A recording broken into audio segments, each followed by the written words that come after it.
Hello there, and as usual, I'm Aaron from Laststandgamers, and welcome. So today we're taking a look at the Vanadium class Battlecruiser by Sandstorm, and I have to say, this thing is probably one of the brightest ships that I've ever taken a look at. We've got this very unusual yellow, white, reddish orange and black color scheme.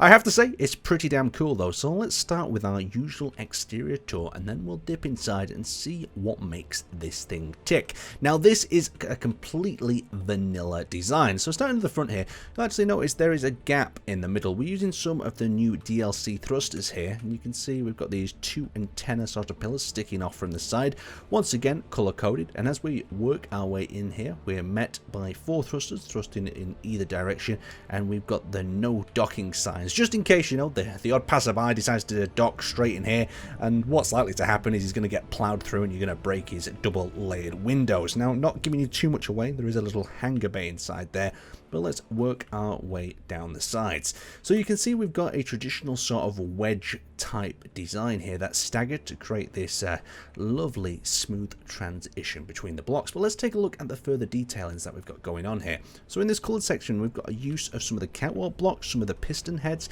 as well as some of the armour blocks to create some of the detailing in the slopes, and it does really come together quite well.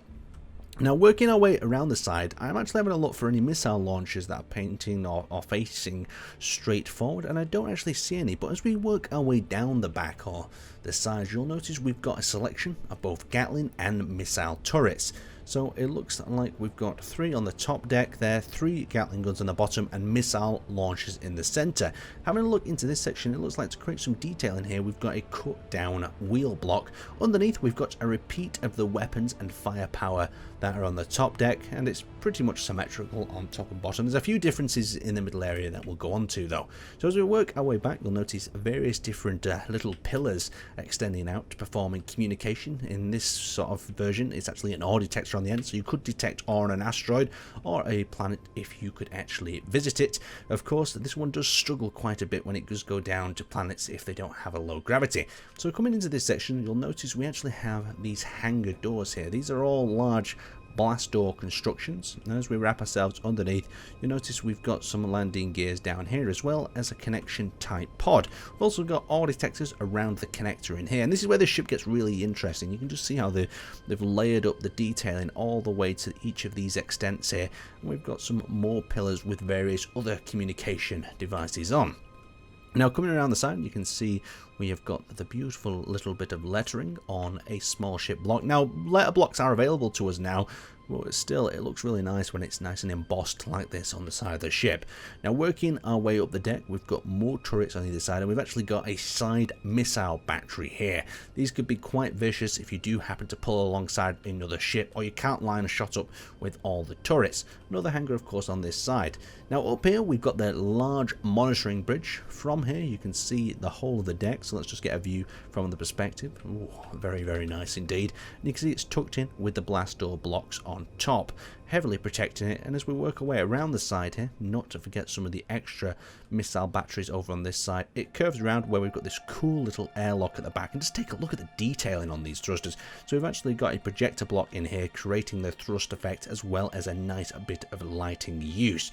Now, as we come around the back further, you can see that we've actually got four thrusters, and then we've got another two on a lower section on either side, and right at the back here we have ourselves an airlock. So I think it's time to go inside.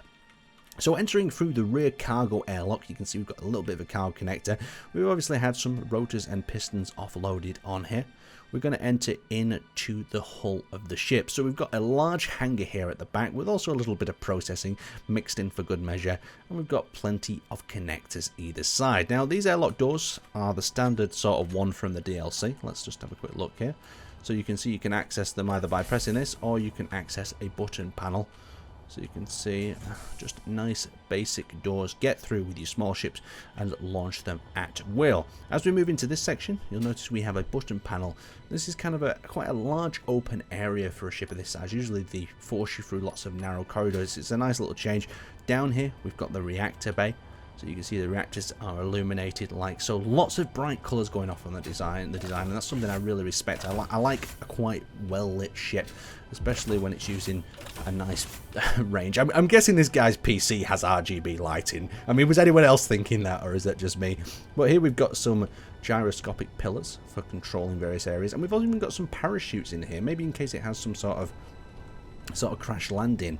So let's keep on working our way through the airlocks. Yes, I know I'm probably winding you up by depressuring everything. I'll seal them up behind you.